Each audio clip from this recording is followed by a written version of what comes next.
بسم اللہ الرحمن الرحیم۔ السلام علیکم۔ سیدنا عبداللہ بن مسعود رضی اللہ تعالی عنہ سے مروی ہے کہ رسول اللہ صلی اللہ علیہ وآلہ وسلم نے فرمایا، ان قریب تمہارے اوپر کچھ حکمران مسلط ہوں گے، تم دیکھو گے کہ وہ مستحقین پر غیر مستحق لوگوں کو ترجیح دیں گے۔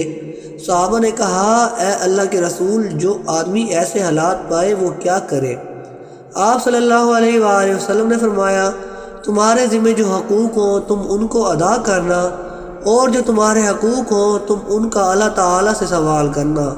ایک روایت میں ہے، تم میرے بعد دیکھو گے کہ نا اہل اور غیر مستحق لوگوں کو ترجیح دی جائے گی، اور تم ایسے ایسے کام دیکھو گے جنہیں تم اچھا نہیں سمجھو گے۔ ہم نے کہا، ایسی صورتحال میں آپ ہمیں کیا حکم دیتے ہیں؟ آپ صلی اللہ علیہ وآلہ وسلم نے فرمایا، تمہارے ذمے ان کے جو حقوق ہوں تم انہیں ادا کرتے رہنا، اور اپنے حقوق کا اللہ تعالیٰ سے سوال کرتے رہنا۔